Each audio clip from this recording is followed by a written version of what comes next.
അപ്പോസ്തല പ്രവൃത്തികൾ അതിൻ്റെ 19-ാം അധ്യായമാണല്ലോ നമ്മൾ ധ്യാനിച്ചു വരുന്നത്. കഴിഞ്ഞ ആ ദിവസമൊക്കെ നമുക്ക് ആ തിരുവെഴുത്തുകൾ നമുക്ക് ഒരുമിച്ച് ധ്യാനിപ്പാൻ ദൈവം നമ്മെ സഹായിച്ചു.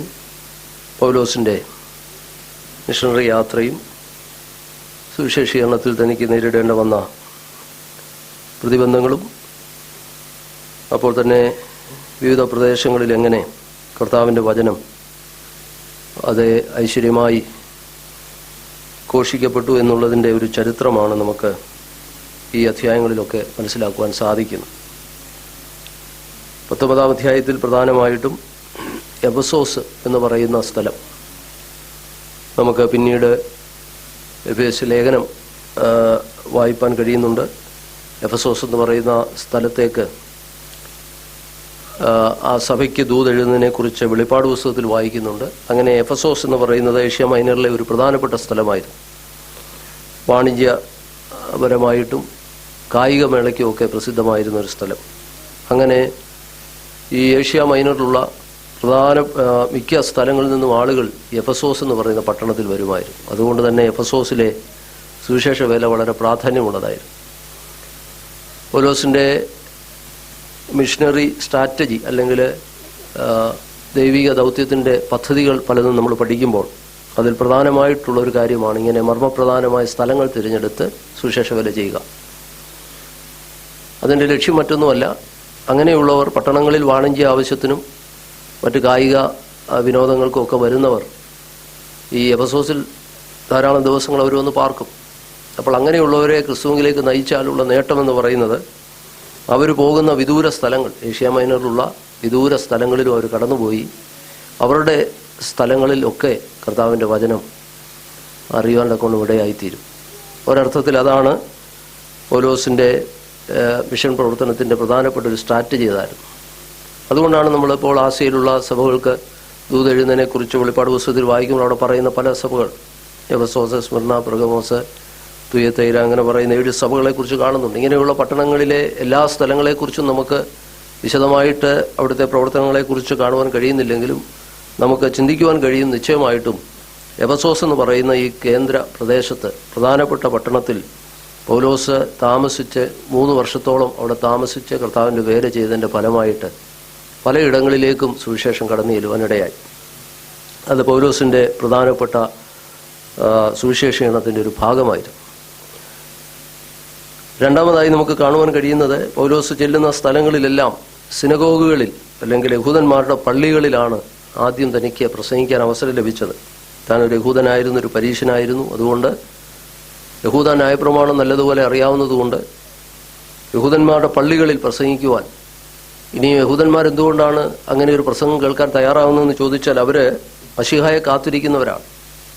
മശീഹായെ കാത്തിരിക്കുന്ന ജനത്തിന് ന്യായപ്രമാണത്തിൽ നിന്നുള്ള സന്ദേശം കേൾക്കുമ്പോൾ അവർക്ക് വളരെ സന്തോഷമാണ്. എന്നാൽ അവരെതിർക്കുന്നത് എപ്പോഴാണെന്ന് ചോദിച്ചാൽ യേശുക്രിസ്തുവാണ് സാക്ഷാൽ മശീഹ എന്ന് പറയുമ്പോൾ അവരതിനോട് യോജിക്കുന്നില്ല. കാരണം യേശുക്രിസ്തുവിൽ അവർക്ക് വിശ്വാസമില്ലായിരുന്നു.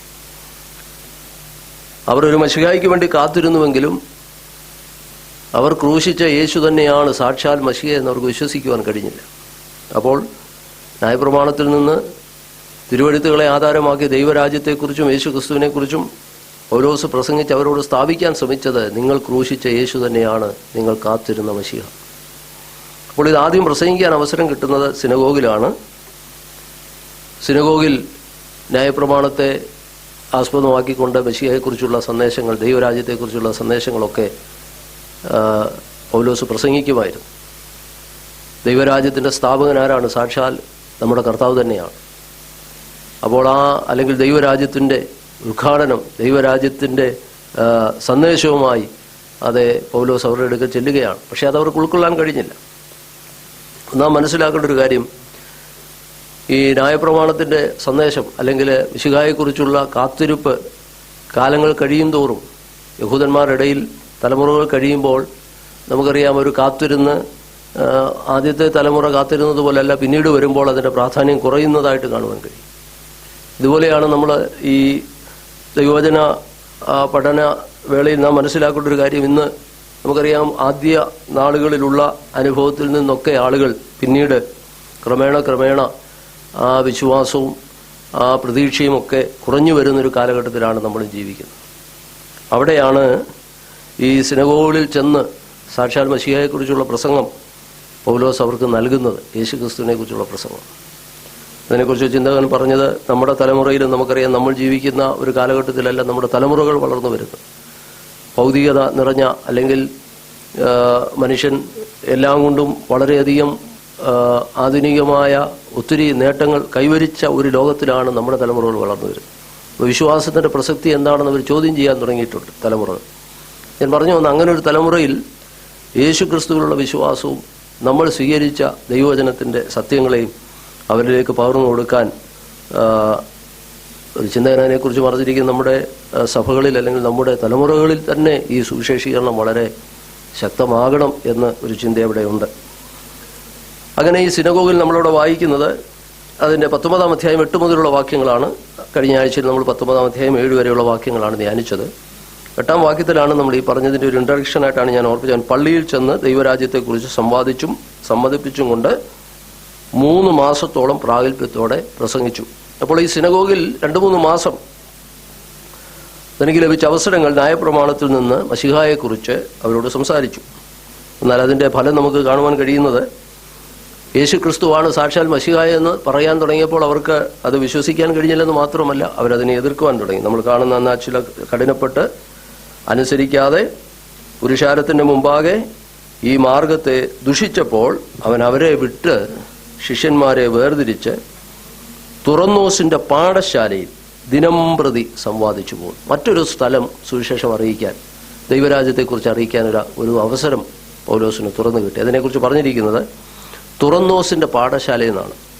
ഈ തുറന്നോസ് ആരാണെന്ന് അവിടെ വ്യക്തമാക്കിയിട്ടില്ല. ചിന്തകർ പറയുന്നത് അദ്ദേഹം അവിടുത്തെ ഒരു ഫിലോസഫറായിരിക്കണം, ഒരു തത്വചിന്തകനോ ഒരു വിദ്യാഭ്യാസ പ്രവർത്തകനോ ഒക്കെ ആയിരിക്കാം എന്ന് കരുതുന്നു. അദ്ദേഹത്തിന് ഒരു പാഠശാലയുണ്ടായിരുന്നു, ഒരു സ്കൂളുണ്ടായിരുന്നു. ആ സ്കൂള് സാധാരണയായി അവിടെ ഏർലി മോർണിംഗ് ടൈമിലാണ് ആ പാഠശാലയിൽ ക്ലാസ്സുകൾ നടന്നുകൊണ്ടിരുന്നത്. എന്നാൽ ബാക്കിയുള്ള സമയം ഒരു 11 മണി മുതൽ വൈകിട്ടൊരു 4 മണി വരെയുള്ള സമയം ഇത് റെന്റിന് കൊടുക്കുമായിരുന്നു. മറ്റുള്ള ആളുകൾക്കിത് പഠിപ്പിക്കാനോ അങ്ങനെയൊക്കെയുള്ള അവസരങ്ങൾ ഒരു നമ്മുടെ ഭാഷയിൽ പറഞ്ഞാൽ ഒരു ഓഡിറ്റോറിയം, ഒരു ഹാള് തുറന്നോസ് എന്ന് പറയുന്ന ഒരു ഫിലോസഫറിനുണ്ടായിരുന്നു. അപ്പോൾ അദ്ദേഹത്തിൻ്റെ ഹോൾ ഇങ്ങനെ ഫ്രീ ആയിട്ട് കിട്ടിയപ്പോൾ, അല്ലെങ്കിൽ വാടകയ്ക്ക് എടുക്കുവാനായിട്ട് കിട്ടിയപ്പോൾ, പൗലോസ് ഈ ഒഴിവ് വരുന്ന സമയം, തുറന്നോസ് ഒരു ഫിലോസഫറാണ്, അദ്ദേഹത്തിൻ്റെ ക്ലാസ്സുകൾ കഴിയുമ്പോൾ പൗലോസ് എന്ത് ചെയ്യും, അവിടെ ചെന്ന് അവിടെ കൂടി വരുന്ന ആളുകളെ അല്ലെങ്കിൽ അവിടെ പലരെയും കൂട്ടി വരുത്തി എന്ത് ചെയ്യുമായിരുന്നു, ക്രമാനുഗതമായി ദൈവവചനത്തെ അവർക്ക് പറഞ്ഞു കൊടുക്കുമായിരുന്നു. അങ്ങനെ നമ്മളവിടെ വായിക്കുന്നത് ദിനംപ്രതി, എല്ലാ ദിവസവും ദിനംപ്രതിയായി സംവാദിച്ചു പോന്നു. അപ്പോൾ ഈ തുറന്നോസിൻ്റെ പാഠശാല, ഞാൻ പറഞ്ഞില്ല, തുറന്നോസ് എന്ന് പറയുന്ന ഒരു ഫിലോസഫറാണ്. അദ്ദേഹത്തിൻ്റെ പഠന രീതി എന്ന് പറയുന്നത്, ഫിലോസഫർ എന്ന് പറയുമ്പോൾ അവർ സ്വീകരിച്ചിരുന്ന രീതി സോക്രട്ടീസിൻ്റെ രീതിയാണ്. ഇതെല്ലാം ഈ പ്രദേശങ്ങളിലാണ് ഇതെല്ലാം ഉടലെടുത്തത്, ഈ ഫിലോസഫികളെല്ലാം. അതുകൊണ്ട് ആണ് അവിടെ എഴുതിയിരിക്കുന്നത്, അവർ സംവാദിച്ചു പോന്നു, ഡിബേറ്റ് എന്ന് പറയും. അപ്പോൾ സംവാദന രീതിയാണ് അവിടെ ഉപയോഗിച്ചത്. എന്ന് പറഞ്ഞാൽ ചോദ്യോത്തരം, നമ്മളെ സംബന്ധിച്ച് പറഞ്ഞാൽ ചോദ്യവും ഉത്തരവും ചോദിക്കുന്ന രീതിയിൽ ഒരു വൺ വേ കമ്മ്യൂണിക്കേഷൻ അല്ല, എല്ലാവരെയും കൂട്ടി വരുത്തി അന്യോന്യം ചോദ്യങ്ങൾ ചോദിച്ച് അവരെ പഠിപ്പിക്കുന്ന, അവരോട് സത്യങ്ങൾ പറഞ്ഞു കൊടുക്കുന്ന രീതിയായിരുന്നു പൗലോസ് അവിടെ സ്വീകരിച്ചിരുന്നത്. ഇത് ചില നാളുകൾ അത് നോക്കിയേ, അത് 2 സംവത്സരത്തോളം, അതിൻ്റെ സമയം അവിടെ പറയുന്നുണ്ട്. ഇത് എത്ര നാളായിരുന്നു? 10-ാം വാക്യം. അത് 2 സംവത്സരത്തോളം നടക്കിയാൽ ആസിയയിൽ പാർക്കുന്ന യഹൂദന്മാരും യവനന്മാരും എല്ലാം കർത്താവിൻ്റെ വചനം കേൾക്കാൻ. അപ്പോൾ നോക്കിയേ, എന്തൊരു 2 വർഷത്തോളം ആ തുറന്നോസിൻ്റെ പാഠശാല, ആ ഹോള് കിട്ടി. രാവിലെ 11 മണി മുതൽ വൈകുന്നേരം 4 മണി വരെ എന്നാണ് പറയപ്പെടുന്നത്. ആ സമയമാണ് ഫ്രീ ആയിട്ടുള്ളത്. ബാക്കിയുള്ള സമയം എല്ലാം തുറന്നോസ് ക്ലാസ് എടുക്കും. എന്നാൽ ആ സമയം നോക്കി ആളുകളെ കൂട്ടിവരുത്തി ദൈവത്തിൻ്റെ വചനത്തിൽ പറഞ്ഞിരിക്കുന്നത്, ലൂക്കോസ് പറയുന്നത് എന്താണ്? ലൂക്കോസ് ആണല്ലോ എഴുത്തുകാരൻ. ലൂക്കോസ് പറയാണ് ആസിയയിലുള്ള, അപ്പോൾ ഏഷ്യ മൈനറിലുള്ള എല്ലാവരും, അതാണ് ഞാൻ മുമ്പേ പറഞ്ഞത്, ഈ പട്ടണം വാണിജ്യപരമായും കായിക വിനോദത്തിനും ഒക്കെ പേരുകേട്ട സ്ഥലമായിരുന്നു, അല്ലെങ്കിൽ ക്യാപിറ്റൽ ആയിരുന്നുകൊണ്ട് ആളുകളെല്ലാം അവിടെ വരുമായിരുന്നു, എഫെസോസിൽ വരുമായിരുന്നു. അപ്പോൾ അങ്ങനെ പലയിടങ്ങളിൽ നിന്ന് ആളുകൾ വരും. അതുകൊണ്ടാണ് ലൂക്കോസ് എഴുതിയത് എന്താണ്? ആസിയയിലുള്ള എല്ലാവരും എന്ത് കേൾക്കാനിടയായി?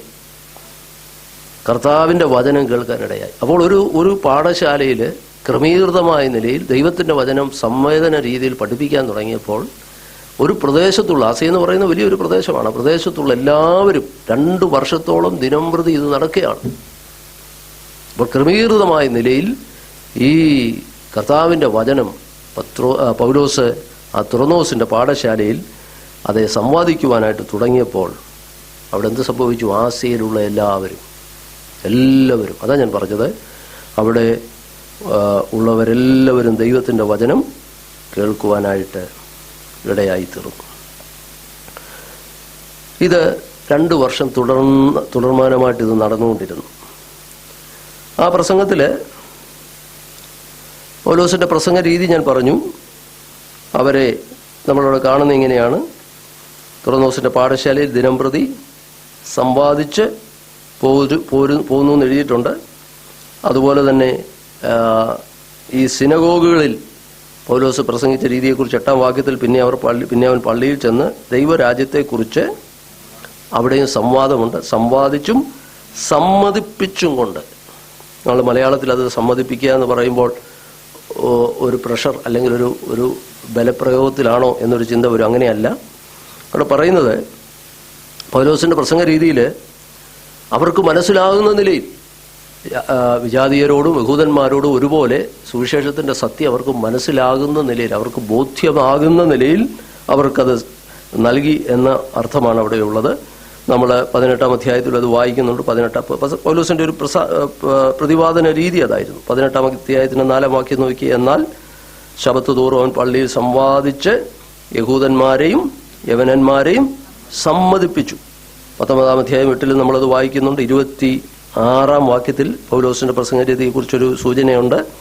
എന്നാൽ ഈ പൗലോസ് എന്നവൻ കയ്യാൽ തീർത്തത് ദേവന്മാരല്ല എന്ന് പറഞ്ഞുകൊണ്ട് എഫെസോസിൽ മാത്രമല്ല മിക്കവാറും ആസിയയിലൊക്കെയും വളരെ ജനങ്ങളെ സമ്മതിപ്പിച്ച് മറിച്ച് കളഞ്ഞു എന്ന് നിങ്ങൾ കണ്ടുകേട്ടു. അപ്പോൾ അവർക്ക് ബോധ്യമാകുന്ന നിലയിൽ ദൈവത്തിൻ്റെ വചനം അവരോട് പങ്കുവെച്ചു എന്നുള്ള അർത്ഥമാണ് നമുക്ക് കാണുവാനായിട്ട് കഴിയുന്നത്. 26-ാം അധ്യായത്തിലേക്ക് വരുമ്പോൾ 26-ാം അധ്യായത്തിൽ പൗലോസ് അഗ്രിപ്പ രാജാവിൻ്റെ മുന്നിൽ കർത്താവിനെ കുറിച്ച് പറയുമ്പോൾ അഗ്രിപ്പ രാജാവ് പറയുന്നൊരു വാചകം പ്രസിദ്ധമാണല്ലോ. 26-ാം അധ്യായത്തിൻ്റെ 29-ാമത്തെ വാക്യം നോക്കിയേ.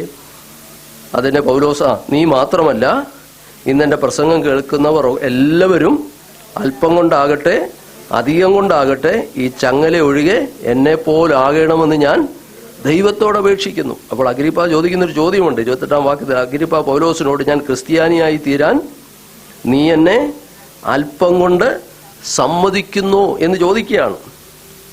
അല്പം കൊണ്ട് നീ എന്നെ സമ്മതിപ്പിക്കുകയാണോ എന്ന് അഗ്രിപ്പായിക്ക് തോന്നിപ്പോയി. രാജാവിനോട് കാര്യങ്ങൾ പറഞ്ഞു വന്നപ്പോൾ രാജാവിനെ സമ്മതിപ്പിക്കുകയാണോ എന്നൊരു ചോദ്യം. പൗലോസ് പറയുകയാണ്: എൻ്റെ ആഗ്രഹം എന്താണ്? നിങ്ങളെല്ലാം. അപ്പോൾ പൗലോസിൻ്റെ ഉള്ളിലെ ചിന്തയെന്ന് പറയുന്നത് കേൾവിക്കാരെല്ലാം എന്തായിത്തീരണം? യേശുവിൻ്റെ ഭാഗത്തായിത്തീരണം. ഇതേ ഉള്ളത് പൗലോസിൻ്റെ ലക്ഷ്യം. തന്നെ കേൾക്കുന്ന, ദൈവരാജ്യത്തെക്കുറിച്ച് കേൾക്കുന്ന, യേശുവിനെക്കുറിച്ച് കേൾക്കുന്നവരെല്ലാം കർത്താവിൻ്റെ ഭാഗത്തേക്ക് വരണം. ഇതായിരുന്നു പൗലോസിൻ്റെ ലക്ഷ്യം എന്ന് നമുക്ക് ഈ വാക്യത്തിൽ നിന്നെല്ലാം മനസ്സിലാകും. അപ്പോൾ സമ്മതിപ്പിക്കുക എന്ന് പറഞ്ഞാൽ നിർബന്ധിക്കുക എന്നല്ല. തന്നെ കേൾക്കുന്നവർ, യേശുവിനെക്കുറിച്ച് കേൾക്കുന്നവരും ദൈവരാജ്യത്തെക്കുറിച്ച് കേൾക്കുന്നവരും എന്തായിത്തീരണം? അവർ യേശുവിൻ്റെ ഭാഗത്തേക്ക് വരണമെന്നുള്ള ഹൃദയംഗമായ ആഗ്രഹം കൊണ്ടാണ് പൗലോസ് ദൈവരാജ്യത്തെക്കുറിച്ച് പ്രസംഗിച്ചതെന്ന് ആ വാക്യത്തിൽ നിന്ന് വ്യക്തമാണ്. അപ്പോൾ ഈ 3-4 നിലകളിലാണ് അപ്പോസ്തലനായ പൗലോസ് ഈ എഫെസോസിൽ ദൈവത്തിൻ്റെ വചനം പ്രസംഗിച്ചത്. അപ്പോൾ ഒന്ന് ഞാൻ പറഞ്ഞു, പ്രധാനപ്പെട്ട സ്ഥലം താൻ തിരഞ്ഞെടുക്കുന്നു. രണ്ടാമതായിട്ട് നമ്മളവിടെ കാണുന്നത് യഹൂദന്മാരോടുള്ള ബന്ധത്തിൽ സിനഗോഗിൽ ചെന്ന് ദൈവത്തിൻ്റെ വചനം പ്രസംഗിക്കുന്നു. 3, എഫെസോസിൽ തനിക്ക് 2 വർഷം ദൈവത്തിൻ്റെ വചനം ക്രമമായി ദൈവരാജ്യത്തെക്കുറിച്ച് പറയാനായിട്ട് തനിക്ക് ലഭിച്ചത് തുറന്നോസിൻ്റെ പാഠശാല. അവിടുത്തെ ഒരു ഫിലോസഫറാണെന്നാണ് പറയപ്പെടുന്നത്. അദ്ദേഹത്തിൻ്റെ ഒരു പാഠശാല തുറന്നു കിട്ടി. 2 സംവത്സരം ക്രമമായി ക്ലാസ് എടുക്കുന്ന നിലയിൽ സംവാദന രീതി ഉപയോഗിച്ചുകൊണ്ട് അവരോട് കർത്താവിൻ്റെ വചനം പറയാനിടയായി. തൽഫലമായി ആസിയയിലുള്ള എല്ലാവരും ദൈവത്തിൻ്റെ വചനം കേൾക്കുവാൻ അത് കാരണമായി. താഴോട്ട് നമ്മൾ വായിക്കുമ്പോൾ ഈ സുവിശേഷ യാത്രയിൽ 18-ാം അധ്യായം കൊരിന്ത് എന്ന് പറയുന്ന ദേശത്തെ സുവിശേഷ വേലയുടെ വിശദീകരണമാണ് നമ്മൾ 18-ാം അധ്യായത്തിൽ പഠിച്ചത്. കൊരിന്തിൽ ചെന്ന് സുവിശേഷം അറിയിക്കാനായിട്ട് ചെന്നപ്പോൾ കർത്താവിൻ്റെ വചനം ക്രമമായി ദൈവത്തിൻ്റെ വചനം ഉപദേശിക്കുന്ന രീതി പൗലോസിനുണ്ട്.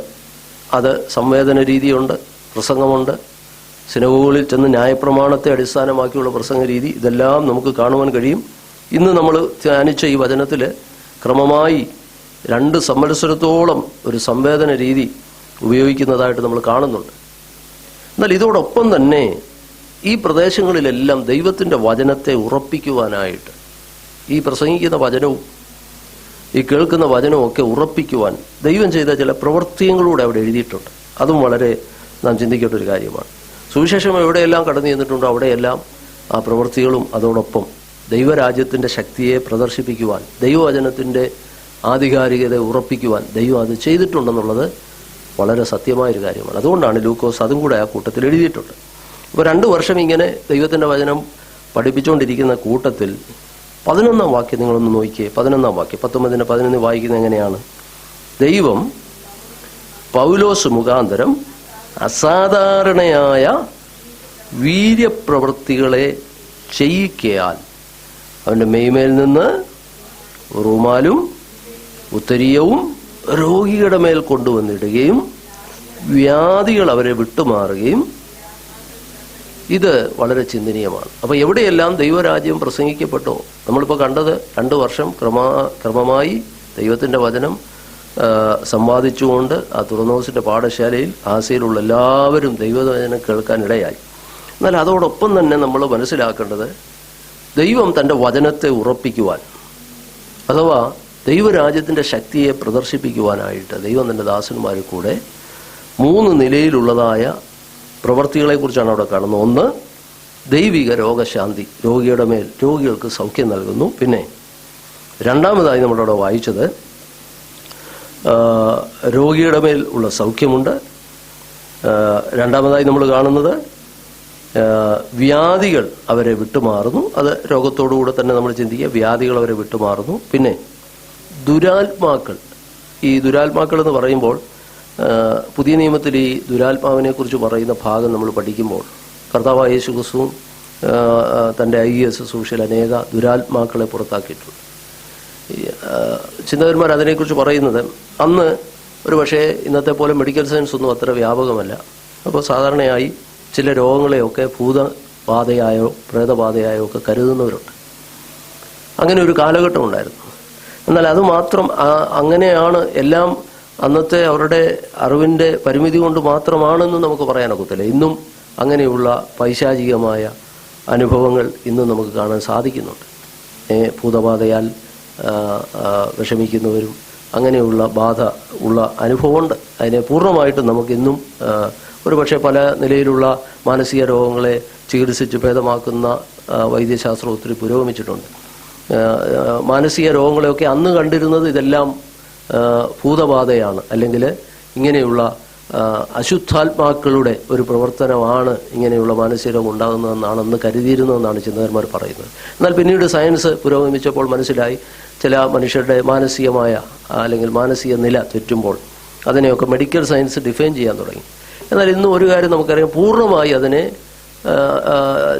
എല്ലാ മാനസിക രോഗങ്ങളല്ല എന്ന് വ്യക്തമാക്കുന്ന ഒത്തിരി ഉദാഹരണങ്ങൾ, ഒത്തിരി അനുഭവങ്ങൾ നമുക്ക് പറയാനായിട്ട് സാധിക്കും. എല്ലാം ഒന്നും മാനസിക രോഗങ്ങളല്ല. അങ്ങനെയുള്ള പൈശാചിക ബാധകളും ഒക്കെ ഇന്നും നമുക്ക് സമൂഹത്തിൽ കാണുവാൻ സാധിക്കുന്നുണ്ട്.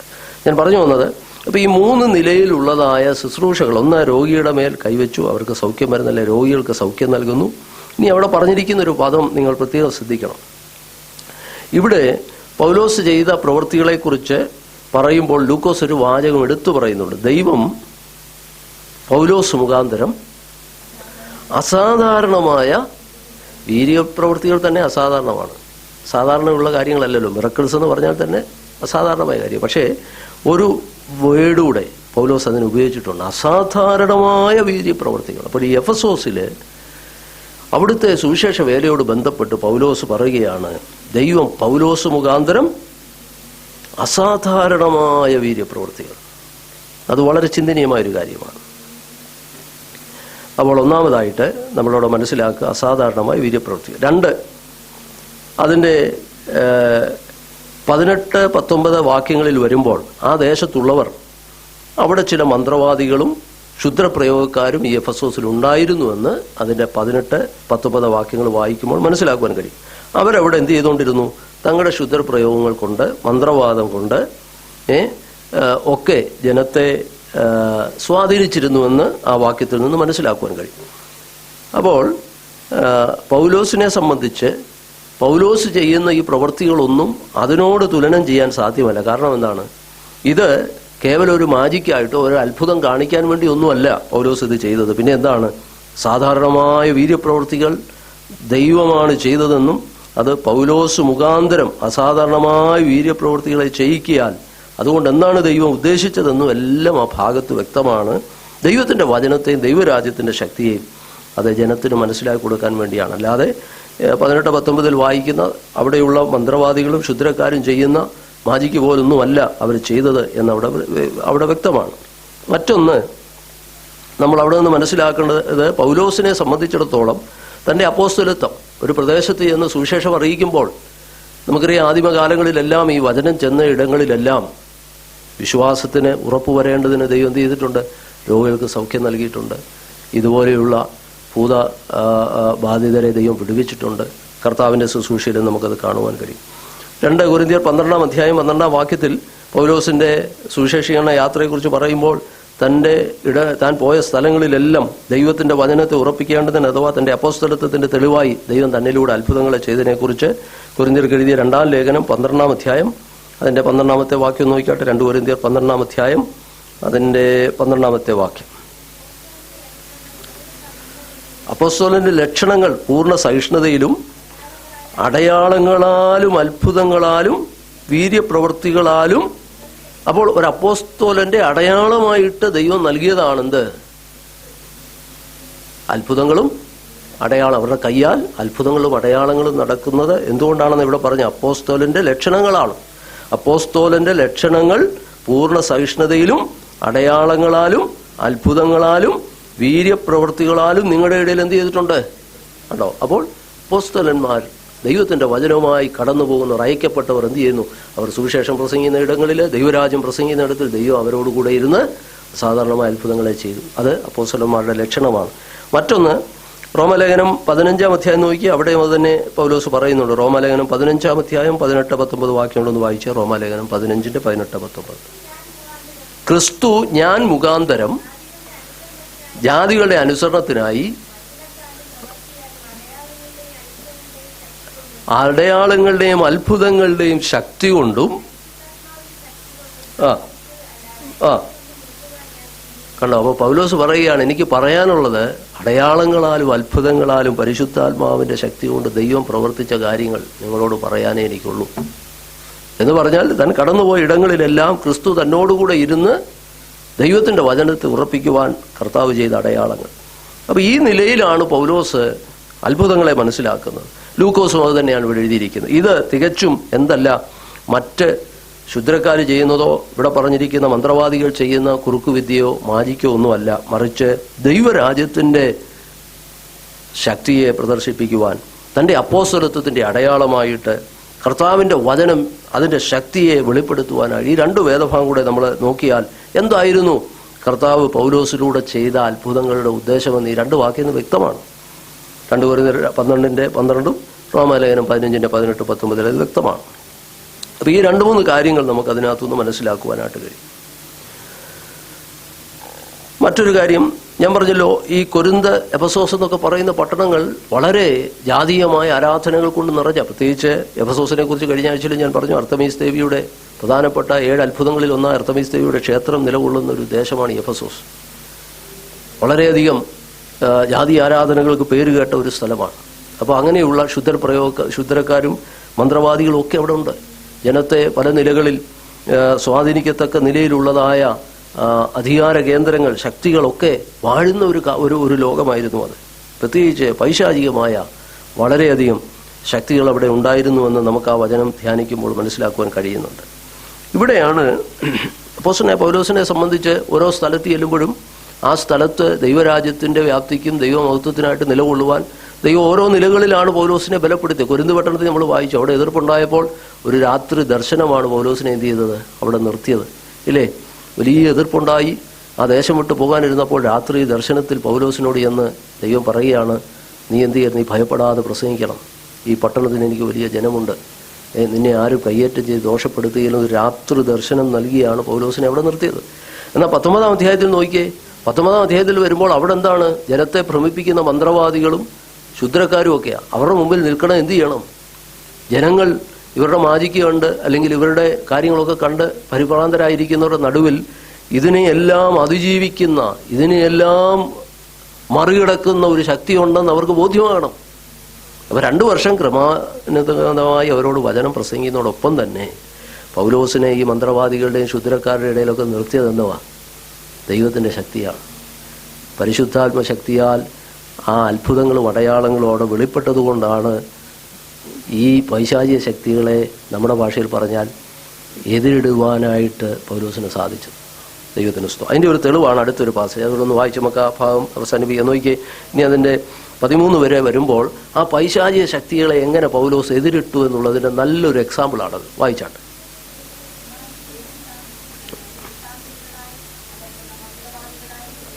മന്ത്രവാദികൾ. അപ്പോൾ ആ ദേശത്ത് ദേശാന്തരികളായി സഞ്ചരിക്കുന്ന കുറേ മന്ത്രവാദികളുണ്ട്. ഞാൻ പറഞ്ഞില്ലേ, എഫെസോസ് എന്ന് പറഞ്ഞാൽ മന്ത്രവാദികളെ കൊണ്ടും ശുദ്രക്കാരെ കൊണ്ടും നിറഞ്ഞൊരു ദേശമാണ്. ഇത്രമാത്രം പൈശാചിക ശക്തികൾ വാഴുന്നൊരു ദേശം. അപ്പോൾ ഇവിടെ തുറന്നോസിന്റെ പാഠശാലയിൽ നിരന്തരം എന്ത് ചെയ്യുന്നുണ്ട്? ദൈവവചനം പ്രസംഗിക്കുന്നുണ്ട്, ക്ലാസ് നടക്കുന്നുണ്ട്.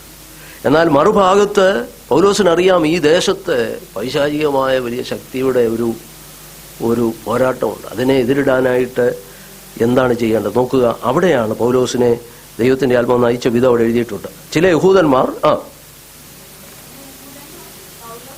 പൗലോസ് പ്രസംഗിക്കുന്ന യേശുവിന്റെ നാമത്തിൽ ഞാൻ നിങ്ങളോടാണ് ഇടുന്നു എന്ന് പറഞ്ഞ്, ഇതൊന്ന് പ്രത്യേകം ശ്രദ്ധിക്കണം. ഇത് നമുക്കത് വായിക്കുമ്പോൾ അത് അങ്ങോട്ട് പൂർണ്ണമായിട്ട് മനസ്സിലാക്കാൻ ഇച്ചിരി പാടാണ്. ഇവിടെ ഞാൻ പറഞ്ഞു 3 നിലയിലാണ് ഇവിടെ പൗലോസിനെ ദൈവം ഉപയോഗിച്ചു. ഒന്ന്, രോഗികൾക്ക് സൗഖ്യം. രോഗികൾക്ക് ദൈവവചനം പ്രസംഗിക്കുന്നതോടൊപ്പം തന്നെ രോഗിയുടെ മേൽ കർത്താവ് കൈവച്ച് സൗഖ്യം നൽകിയിട്ടുണ്ട്. പൗലോസിനെ കുറിച്ച് ഇവിടെ പറയുന്ന അസാധാരണമായ വീര്യപ്രവൃത്തികൾ. അതിൽ പറഞ്ഞിരിക്കുന്നവൻ്റെ മെയ്മേൽ നിന്ന് റൂമാലും ഉത്തരിയവും 2 തുണികളെക്കുറിച്ച്. ഒന്ന്, പൗലോസ് ഒരു ടെൻറ്റ് മേക്കറായിരുന്നു, ഒരു കൂടാരപ്പണിക്കാരനായിരുന്നതുകൊണ്ട് നമ്മുടെ നാട്ടിലൊക്കെ ഈ തലക്കെട്ടെന്ന് പറയുന്നത് ഒരു കെട്ടുകൊണ്ട് അല്ലെ ഒരു ടവല്, വേർപ്പൊക്കെ തുടയ്ക്കാൻ ഒരു ടവലുണ്ടായിരുന്നു. ഉത്തരിയോ എന്ന് പറയുന്നത് ദേഹത്തിടുന്ന അല്ലെങ്കിൽ അരയ്ക്ക് കെട്ടുന്ന ഒരു ടവൽ. ഈ 2 സാധാരണ പൗലോസിൻ്റെ ദേഹത്തുണ്ടായിരുന്നാണ് പറയുന്നത്. അപ്പോൾ എന്ത് ചെയ്തു? അവിടെ പറയുകയാണ്, അവൻ്റെ മെയ്മേൽ നിന്ന് റൂമാലും ഉത്തരീയവും രോഗിയുടെ മേൽ കൊണ്ടുവന്നിടുകയും വ്യാധികൾ അവരെ വിട്ടുമാറുകയും. ഞാൻ കഴിഞ്ഞ ക്ലാസ്സിൽ എൻ്റെ വിശദീകരണം പറഞ്ഞു, ഇതൊന്നും എന്തല്ല, ഇത് ഒരു മാജിക്കോ മന്ത്രവാദമോ ഒന്നുമല്ല. അവിടെ നമ്മൾ കാണുന്ന ഈ ശുദ്രക്കാരി എന്നുപോലുള്ള മാജിക്കൊന്നുമല്ല. കർത്താവിൻ്റെ വചനം പ്രസംഗിക്കുന്ന ഇടത്ത് വിശ്വസിക്കുന്നവരുടെ മേൽ ദൈവം നൽകിയ സൗഖ്യമെന്നേ നമുക്കതിനെ കാണാൻ കഴിയത്തുള്ളൂ. കർത്താവിൻ്റെ വാക്ക്, കർത്താവിൻ്റെ അടുക്കൽ വന്നവൻ്റെ വസ്ത്രത്തിൻ്റെ തൊങ്ങൽ തൊട്ടൊരു സ്ത്രീക്ക് സൗഖ്യം വന്നു. അത് ആ വസ്ത്രത്തിൻ്റെ ശക്തിയൊന്നുമല്ല. കർത്താവ് തന്നെ പറഞ്ഞു, അവിടെ വിശ്വാസം വലുത്, അല്ലെങ്കിൽ അവിടെ വിശ്വാസമാണ് അവളെ എന്ത് ചെയ്ത്, കർത്താവിലുള്ള വിശ്വാസം എന്നതുപോലെ കർത്താവിൻ്റെ വചനം കേട്ട് വിശ്വസിച്ചവർക്കാണ് ഈ സൗഖ്യമുണ്ടായത്. അതിന് ദൈവം ഉപയോഗിച്ചൊരു മുഖാന്തരമെന്ന് മാത്രമേ ഉള്ളൂ. അല്ലാതെ ആ റൂമാലിനോ ആ ഉത്തരീയത്തിനൊന്നും പ്രത്യേക ശക്തിയൊന്നുമില്ല. നമ്മളത് പ്രത്യേകമായിട്ട് മനസ്സിലാക്കുക. അതൊരു എന്താ പറയണ്ടേ, ഒരു പ്രത്യേക സാധനം കൊണ്ടിട്ടാൽ സൗഖ്യം വരും, ആ രീതിയിലൊന്നുമല്ല നമ്മളതിനെ കാണേണ്ടത്. ഞാൻ കഴിഞ്ഞ ക്ലാസ്സിൽ അതിനെക്കുറിച്ച് ഓർപ്പിച്ചുകൊണ്ട് വിശദീകരിക്കുന്നില്ല. അപ്പം നോക്കുക, അപ്പോൾ അങ്ങനെ സൗഖ്യം നൽകുന്നുണ്ട്.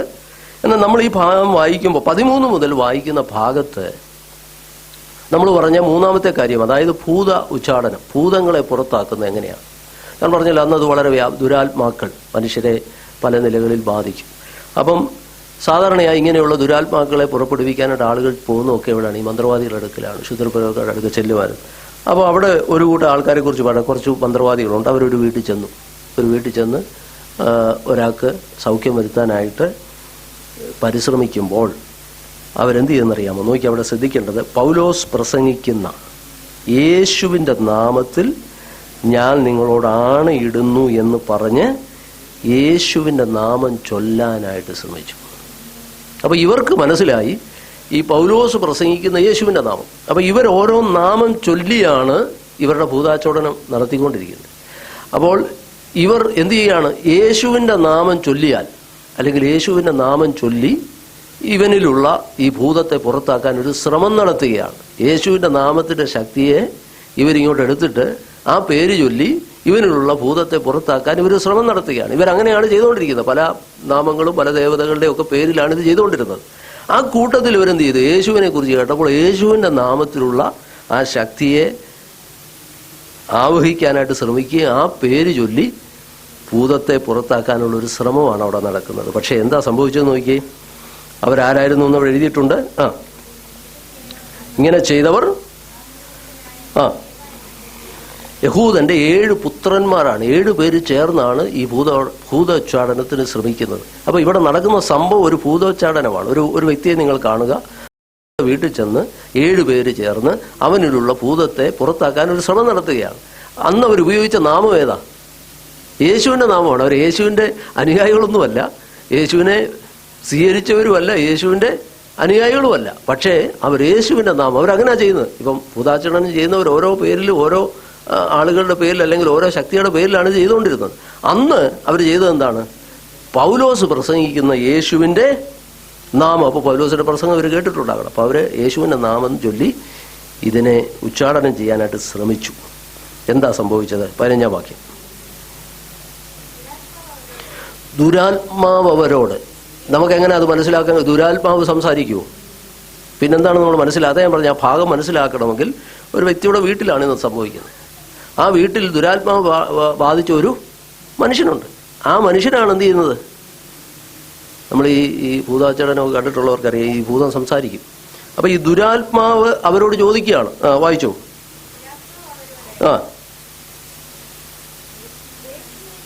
യേശുവിനെ ഞാൻ അറിയുന്നു. ദുരാത്മാവ് പറയാണ്, യേശുവിനെ ഞാൻ അറിയുന്നു, പൗലോസിനെയും പരിചയമുണ്ട്. നിങ്ങൾ ആരാണെന്ന് ചോദിക്കുക. നോക്കിയേ, ദുരാത്മാവ് ചോദിക്കുകയാണ്. അപ്പം ഈ 7 സ്കേവ എന്ന് പറയുന്ന ആളിന്റെ 7 പുത്രന്മാരാണ്. ഇവർ 7 പേരൂടെ ചേർന്ന് ഈ ഭൂതാചരണം ചെയ്യാനായിട്ട് ചെല്ലുമ്പോൾ ഈ ദുരാത്മാവ് പ്രാപിച്ച മനുഷ്യൻ ചോദിക്കുകയാണ്, അല്ലെങ്കിൽ ദുരാത്മാവ് അവരോട് ചോദിക്കുകയാണ്, യേശുവിനെ എനിക്കറിയാം, പൗലോസിനെയും പരിചയമുണ്ട്, പക്ഷെ നിങ്ങളാരാ എന്ന് ചോദിച്ചു. എന്നിട്ട് അടുത്ത നിമിഷം എന്താ ചെയ്യുന്നതെന്ന് വായിച്ചേ. പിന്നെ അവിടാണ് ആ മനുഷ്യന്റെ കാര്യം. അതുകൊണ്ടാണ് ഞാൻ പറഞ്ഞത് ഒരു വീട്ടിൽ നടക്കുന്ന സംഭവമായത്. ഒരു ദുരാത്മാവുള്ള മനുഷ്യനാണ് ഇത് പറയുന്നത്. ദുരാത്മാവ് ബാധിച്ചൊരു വീട്ടിൽ ചെന്ന് ഭൂതാചടനം നടക്കുന്ന ഒരു പ്രത്യേക സന്ദർഭത്തിൽ നടക്കുന്ന ഒരു സംഭവമാണ്. ഇതെന്തിനാണ് ലൂക്കോസ് ഇത് രേഖപ്പെടുത്തിയെന്ന് ചോദിച്ചാൽ, സകലത്തെയും അതിജീവിക്കുന്ന ഒരു ശക്തി ഉണ്ടെന്ന് നമുക്ക് മനസ്സിലാക്കുന്നത്. കർത്താവിന്റെ ശക്തി എന്ന് പറയുന്നത് ഇതിനെ എല്ലാം അതിജീവിക്കുന്നതാണെന്ന് മനസ്സിലാക്കി തരാനാണ് ഇതവിടെ എഴുതി. നോക്കുക, അവിടെ വ്യക്തമായിട്ട് എഴുതിയിരിക്കുകയാണ്, പിന്നെ ദുരാത്മാവുള്ള മനുഷ്യൻ എന്തോ ചെയ്തു? അവരുടെ മേൽ ചാടി അവരെ കീഴടക്കി ജയിക്കിയാൽ അവർ നഗ്നരും മുറിവേറ്റവരുമായി ആ വീട്. അതാ ഞാൻ പറഞ്ഞ, ഒരു വീട്ടിൽ ഒരു മനുഷ്യന്റെ ഭൂതാചടനോട് ബന്ധപ്പെട്ട സംഭവം. അത് നമ്മൾ ആദ്യം വായിക്കുമ്പോൾ അത് എഴുതിയിട്ടില്ല, പക്ഷെ ഇങ്ങനെ പഠിക്കുമ്പോഴാണ് മനസ്സിലാക്കുക. അപ്പൊ അവരെന്ത് ചെയ്തു? നഗ്നരും മുറിവേറ്റവരുമായി എന്ത് ചെയ്തു? 7 പേരും കൂടെ ഓടിപ്പോയി. നോക്കണേ, അവർക്ക് സത്യത്തിൽ നമ്മുടെ ചിന്തയിൽ നമ്മൾ മനസ്സിലാക്കണം, അവർക്ക് പറ്റിയ അബദ്ധം എന്ന് പറയുന്നത് അന്ന് അതുപോലെ ഉപയോഗിച്ചുകൊണ്ടിരുന്ന ഒരു പേരല്ല അവർ ഉപയോഗിച്ചത്. അത് ഏത് പേരാ ഉപയോഗിച്ചത്? യേശുവിൻ്റെ പേരാ ഉപയോഗിച്ചത്. യേശുവിൻ്റെ പേര്. അപ്പോൾ അവരും നഗ്നരും മുറിവേറ്റവരുമായി അവരോടിപ്പോയി. അടുത്ത വാചകം.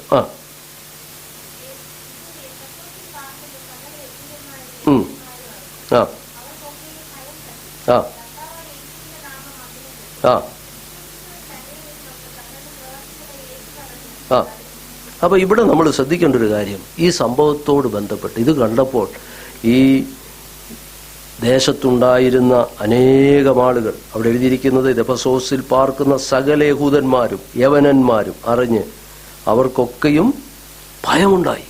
ഭയം തട്ടി. പിന്നെ കർത്താവായ യേശുവിന്റെ നാമം അവിടെ, ഒരർത്ഥത്തിൽ പറഞ്ഞാൽ നമ്മൾ ചിന്തിച്ചാൽ യേശുവിന്റെ നാമം പറഞ്ഞാണ് ഇവർ പുറത്താക്കാൻ ചെന്നത്. പക്ഷേ നഗ്നരും മുറിവേറ്റവരുമായി അവർ ഓടിപ്പോയെന്ന് എഴുതിയിരിക്കുന്നത്. പക്ഷേ മറുഭാഗം നമ്മൾ ചിന്തിച്ചാൽ യേശുവിന്റെ നാമം അവിടെ എന്ത് ചെയ്തു? മഹിമപ്പെട്ടു. ഇനി നോക്കിയേ, ആ വിശ്വസിച്ചവരിൽ അനേകരും വന്ന് തങ്ങളുടെ പ്രവൃത്തികളെ ഏറ്റുപറഞ്ഞ് അറിയിച്ചു. അവിടെ പ്രവൃത്തികൾ എന്ന് പറഞ്ഞിരിക്കുന്നത് ഈ ശുദ്രക്കാരെ കുറിച്ചാണ്, ഈ മന്ത്രവാദികളെ കുറിച്ചാണ്. ധാരാളം ആളുകൾ അവിടെ ഉണ്ട്. എഫെസോസ് എന്ന് പറയുന്ന പട്ടണം അതിന് പ്രസിദ്ധമായിരുന്നു. അടുത്ത വാചകം കൂടെ വായിച്ചാൽ അത് ഇച്ചിലൂടെ വ്യക്തമാണ്. ക്ഷുദ്രപ്രയോഗം ചെയ്തിരുന്ന പലരും തങ്ങളുടെ പുസ്തകങ്ങളെ കൊണ്ടുവന്ന് എല്ലാവരും കാണുക. അയ്യോ, അപ്പൊ ഈ ഒറ്റ പ്രവൃത്തി കണ്ടപ്പോൾ അവർക്ക് മനസ്സിലായി യേശുവിൻ്റെ നാമമാണ് ശക്തിയുള്ള നാമം. അവര് ഇത് കണ്ട് ഭയപ്പെട്ട് യേശുവിൽ വിശ്വസിച്ചു. കർത്താവിൻ്റെ നാമം അവിടെ മഹത്വപ്പെട്ടു എന്ന് മാത്രമല്ല, 15 വായിക്കുന്ന വിശ്വസിച്ചവരിൽ, അപ്പോൾ ഒരു കൂട്ടർ കർത്താവിലങ്ങ് വിശ്വസിച്ചു. കർത്താവിൻ്റെ നാമമാണ് വലുത്, കർത്താവിൻ്റെ ശക്തിയാണ് വലുതെന്ന് മനസ്സിലാക്കിയപ്പോൾ കർത്താവിൽ വിശ്വസിച്ചവരെന്ത് ചെയ്തു? അവരുടെ മാനസാന്തരത്തിൻ്റെ അടയാളമായിട്ട് എന്ത് ചെയ്തു? അവരുടെ പ്രവൃത്തികളെയൊക്കെ ഏറ്റുപറഞ്ഞു എന്ന് മാത്രമല്ല, ആ ക്ഷുദ്രപ്രയോഗത്തിന് ഉപയോഗിച്ചുകൊണ്ട് തങ്ങളുടെ പുസ്തകങ്ങളെ, അതിനെക്കുറിച്ച് പറയുന്നത് ഈ ക്ഷുദ്രങ്ങളൊക്കെ എഴുതിയ അല്ലെങ്കിൽ അങ്ങനെയുള്ളതായ കാര്യങ്ങൾ എഴുതിയിരുന്ന റൈറ്റിങ്സ് എന്നാണ് അതിന് പറഞ്ഞിരിക്കുന്നത്. ഒത്തിരി പുസ്തകങ്ങൾ, അത് ചെറിയ പുസ്തകമൊന്നുമല്ല, ഭയങ്കര വിലയുള്ളത്. നോക്കി അവിടെ എഴുതി, അതിൻ്റെ വില എഴുതിയിട്ടുണ്ട് അവിടെ. 50,000 വെള്ളിക്കാശ്. അത് അന്നത്തെ ഒരു വലിയ തുകയാണ്. അത്രയും വെള്ളിക്കാശിനുള്ള, എന്നാൽ മാനസാന്തരപ്പെട്ടവർ വിചാരിക്കണ്ടേ ഈ പുസ്തകം ഏതായാലും കളയണ്ട, പോയി കാശിന് വിറ്റാവുന്നില്ല, പൈസ കിട്ടുന്നത്. അപ്പോൾ അവരുടെ മാനസാന്തരത്തിൻ്റെ അടയാളമാണ്. അവരെന്ത് ചെയ്തു? അങ്ങനെ പോലും അവർ ചിന്തിക്കാതെ അന്നേരം എടുത്ത് തീയിലിട്ട് കളഞ്ഞല്ലേ. നോക്കി, അങ്ങനല്ലേ കൊണ്ടുവന്ന് എല്ലാവരും കാണുക ചുട്ട് കളഞ്ഞു. കാശ് കൊടുത്തിരുന്നെങ്കിൽ 50,000 ആണെന്ന് എഴുതിയിരിക്കുന്നത്, വോട്ട് ഒരു 25,000 കിട്ടത്തില്ലേ? ആ പൈസ ഉണ്ടായിട്ട് പറഞ്ഞ പോലെ അത് സ്വത്രാഴ്ച കൊടുക്കരുതല്ലേ. പക്ഷെ അവരുടെ മാനസാന്തരം പൂർണ്ണമായിരുന്നു. അതുകൊണ്ടാണ് അവർ വേറൊന്നും ചിന്തിച്ചില്ല. അവർ കർത്താവിനെ ഏറ്റു പറഞ്ഞു കഴിഞ്ഞപ്പോൾ ഈ പുസ്തകങ്ങൾ കൊണ്ടുവന്ന് ചുട്ട് കളഞ്ഞു. എന്നിട്ട് ഇങ്ങനെ കർത്താവിൻ്റെ വചനം ശക്തിയോടെ പരന്ന് പ്രബലപ്പെട്ടു. നമ്മളിവിടെ മനസ്സിലാക്കേണ്ടത്, പൗലോസ് ഒരു സ്ഥലത്ത് ചെന്ന് 2 വർഷം, ആദ്യം പള്ളിയിൽ ചെന്ന് 3 മാസം പ്രസംഗിക്കുന്നു. പിന്നെ തുറന്നോസിൻ്റെ ഒരു പാഠശാല, നമ്മുടെ ഭാഷയിൽ പറഞ്ഞാൽ ഒരു ഹോള് കിട്ടി, ചെറിയ വാടകയ്ക്ക് എടുത്ത് കാണും. പകൽ തൊട്ട് വൈകുന്നേരം വരെ വന്ന ആളുകളെ എല്ലാം കൂട്ടിവരുത്തി ദൈവത്തിൻ്റെ വചനം ക്രമമായി അവരെ പഠിപ്പിച്ചു. എന്നാൽ ആ ദേശത്ത് ദൈവവചനം വ്യാപിക്കാതെ, ദൈവവചനം പരക്കാതിരിക്കത്തക്ക നിലയിൽ വളരെ ശുദ്ധപ്രയോഗവും മന്ത്രവാദവുമായി നടക്കുന്ന മനുഷ്യരുണ്ടായിരുന്നു. ഞാൻ പറഞ്ഞല്ലേ, എഫെസോസ് എന്ന് പറയുന്ന പട്ടണം, പിന്നീട് നിങ്ങൾ താഴോട്ട് വായിച്ചാൽ എഫെസോസിൽ ഉണ്ടായ ഒരു വലിയ സംഭവത്തെക്കുറിച്ച് താഴോട്ട് നമ്മൾ വായിക്കുന്നുണ്ട്. സുവിശേഷത്തിനെതിരായി നടന്നൊരു വലിയ സംഭവം. അവിടെ അർത്തമീസ് ദേവി എന്ന് പറയുന്ന ആർക്കുന്ന ജനം മുഴുവനും ജാതീയമായ ആരാധനയുടെയും ശക്തി കേന്ദ്രമായിരുന്നു എഫെസോസ്. ആ പട്ടണത്തിൽ ദൈവത്തിൻ്റെ വചനം ഈ പൈശാചിക ശക്തികളുമായി എതിരിട്ട് നിൽക്കണമെങ്കിൽ നിശ്ചയമായിട്ടും അവിടെ ചില പ്രവൃത്തികൾ ആവശ്യമായിരുന്നു. അതാണ് നമ്മളിവിടെ കാണുന്നത്. സുവിശേഷത്തിൻ്റെ വ്യാപനത്തിനായി ആ 2ാമത്തെ പാരാഗ്രാഫിലോട്ട് കയറുമ്പോൾ അവിടെ ദൈവം പൗലോസിലൂടെ തൻ്റെ പ്രവൃത്തികളെ ചെയ്യുന്നതായിട്ട് നമുക്ക് കാണുവാനായിട്ട് കഴിയും. ഇവിടെ നമ്മൾ മനസ്സിലാക്കേണ്ടത്, സുവിശേഷത്തിന് ഇന്നും ശക്തിയുണ്ട്. നമ്മൾ പ്രസംഗിക്കുന്ന വചനമായിരുന്നാലും, നമ്മൾ പ്രാർത്ഥിക്കുമ്പോൾ, നമ്മൾ ദൈവത്തിൻ്റെ വചനം അത് മറ്റുള്ളവർക്ക് പങ്കിട്ട് കൊടുക്കുമ്പോൾ ഒരു കാര്യം നമ്മൾ മനസ്സിലായത്, കേവലം വചനമായി മാത്രമല്ല, ആ വചനത്തോടുകൂടെ വ്യാപരിക്കുന്ന ദൈവത്തിൻ്റെ പരിശുദ്ധാത്മാവുണ്ട്. ദൈവം വലിയ പ്രവൃത്തികളെ ചെയ്യും. അത് നമ്മുടെ കഴിവും എടുക്കുന്നില്ല. നമ്മളിവിടെ മനസ്സിലാക്കേണ്ടത്, ദൈവവചനത്തിന് ശക്തിയുണ്ട്. ദൈവത്തിൻ്റെ പരിശുദ്ധാത്മാവ് അപ്പോസ്തലനായ പൗലോസിനെ സംബന്ധിച്ച് നമ്മൾ കാണുന്നത്, താൻ പ്രസംഗിച്ച വചനത്തോടൊപ്പം ദൈവത്തിൻ്റെ ശക്തി വ്യാപരിച്ചു. അത്ഭുതങ്ങൾ, അടയാളം, റോമാലേഖന വാക്യം നമ്മൾ വായിച്ചു. അപ്പോൾ ഇവിടെ നമുക്ക് കാണുവാൻ കഴിയുന്നത്, യേശുവിൻ്റെ നാമത്തിൽ എന്തുണ്ട്? സൗഖ്യമുണ്ട്. 3-ാം അധ്യായത്തില് 4-ാം അധ്യായത്തിലെല്ലാം നമ്മളതാ വായിക്കുന്നത്. നോക്കി, 1-2 വാക്യോടൊന്ന് വായിച്ചിട്ട് അവസാനിപ്പിക്കാം. 3-ാം അധ്യായത്തിലേക്കൊന്ന് വന്ന് യേശുവിൻ്റെ നാമത്തിൽ. ഇവിടെ വാസ്തവത്തിൽ ഈ മന്ത്രവാദികളല്ലേ യേശുവിൻ്റെ നാമം ഉപയോഗിച്ചു. അപ്പോൾ നമുക്കൊരു ചോദ്യമുണ്ട്, അവർ യേശുവിൻ്റെ നാമമല്ലേ ഉപയോഗിച്ചത്? ചിലർ പറയുന്ന പോലെ യേശുവിൻ്റെ നാമമല്ലേ അവർ ഉപയോഗിക്കുന്നതെന്നൊക്കെ പറയും. പക്ഷേ നമ്മളത് മനസ്സിലാക്കണം. 3-ാം അധ്യായം 6-16 വാക്യം ഒന്ന് വായിച്ചേ. അപ്പോസ്തലപ്രവൃത്തി 3:6-16 വാക്യം.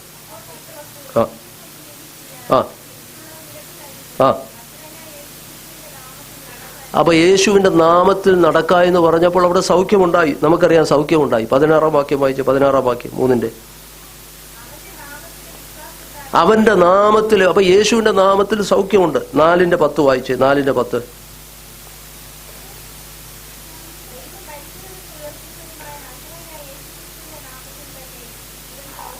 യേശു ക്രിസ്തുവിന്റെ നാമത്തിൽ തന്നെ ഇവൻ സൗഖ്യമായി. അപ്പോൾ ഇവിടെ എല്ലാം പറയുന്നത് യേശുവിന്റെ നാമത്തിൽ എന്തുണ്ട്? സൗഖ്യമുണ്ട്. അപ്പോൾ ഇവിടെ ഒരു ചോദ്യമുണ്ട്, ഇവരും യേശുവിന്റെ നാമമല്ലേ പറഞ്ഞത്? അവിടെയാണ് ആ വ്യത്യാസം നമ്മൾ മനസ്സിലാക്കുന്നത്. യേശുവിന്റെ നാമത്തിൽ എന്തുണ്ട്?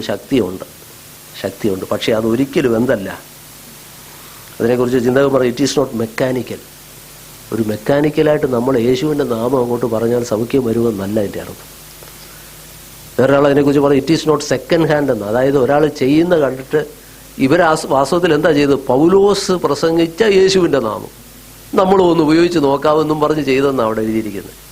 അങ്ങനെ സെക്കൻഡ് ഹാൻഡായിട്ട് ചെയ്യുന്നതല്ല യേശുവിൻ്റെ നാമം. പിന്നെന്താ? കർത്താവിൽ വിശ്വസിക്കുന്ന, കർത്താവിനെ രക്ഷിതാവായി ഏറ്റെടുക്കുന്ന ഒരു ദൈവവൈതലിൽ കൂടെ, കർത്താവിൻ്റെ ഇഷ്ടമനുസരിക്കുവാൻ ഏൽപ്പിച്ചു കൊടുക്കുന്ന ഒരു ദൈവവൈതലിലൂടെ ചെയ്യുന്ന ശ്രേഷ്ഠമേറിയ അനുഭവമാണ് വചനത്തോടൊപ്പം പകരപ്പെടുന്ന ദൈവീയ അത്ഭുതങ്ങൾ. അതൊരിക്കലും ഒരു മെക്കാനിക്കലായിട്ടോ സെക്കൻഡ് ഹാൻഡായിട്ടോ ചെയ്യുന്നൊരു കാര്യമല്ല. നമുക്ക് കർത്താവിൻ്റെ കരങ്ങൾ നമ്മെ ഏൽപ്പിക്കാം. ഈ കാലഘട്ടത്തിലും നമ്മയൊക്കെ ദൈവം അതിനുവേണ്ടി ഉപയോഗിക്കും. നമ്മൾ കർത്താവിൽ വിശ്വസിക്കുകയും കർത്താവിനെ ശരണപ്പെടുകയും ചെയ്യുന്ന നമ്മളിലൂടെ ദൈവം അത്ഭുതങ്ങൾ ചെയ്യും. അത് മുമ്പേ ഞാൻ പറഞ്ഞ പോലെ ഒരു മെക്കാനിക്കലായിട്ടോ സെക്കൻഡ് ഹാൻഡായിട്ടോ അല്ല. നമുക്കറിയാം നമ്മൾ വിശ്വസിക്കുന്ന കർത്താവ് എന്ത് ചെയ്യുന്നുണ്ട്. അവൻ പ്രവർത്തിക്കാൻ ശക്തനാണ്, അവൻ സൗഖ്യദായകനാണ്. നമ്മളൊരാളുമായിട്ട് വചനം പങ്കുവെക്കുമ്പോൾ നമ്മുടെ കഴിവല്ല, പക്ഷെ നമുക്കറിയാം നമ്മൾ വിശ്വസിക്കുന്ന കർത്താവിൻ്റെ നാമം നിനക്ക് സൗഖ്യം തരുമെന്ന് പറയാൻ നമുക്ക് ധൈര്യം ഉണ്ടാകണം. നമ്മൾ വിശ്വസിക്കുന്ന കർത്താവിൻ്റെ നാമം അത് ഭൂതങ്ങളെ പുറത്താക്കാൻ ശക്തിയുള്ളതാണ് നമുക്കറിയാം. നമ്മൾ വിശ്വസിക്കുന്ന യേശുവിൻ്റെ നാമം ഏത് പൈശാചിക കോട്ടകളെയും തകർക്കാൻ പര്യാപ്തമാണെന്ന് നമ്മുടെ അനുഭവമാണ്. അവിടെയാണ് ദൈവം തൻ്റെ പ്രവൃത്തി ചെയ്യുന്നതും. അങ്ങനെ ചെയ്യുമ്പോഴാണ് ഇവിടെ പറഞ്ഞ കാര്യം നടക്കുന്നത്. എങ്ങനെ? കർത്താവിൻ്റെ വചനം ശക്തിയോടെ പരന്ന് പ്രബലപ്പെടുവാനിടയായി. കർത്താവ് നമ്മെ ഈ വചനങ്ങളാൽ അനുഗ്രഹിക്കട്ടെ. നമ്മുടെ കണ്ണുകളെ അടച്ച് നമുക്ക് പ്രാർത്ഥിക്കാം.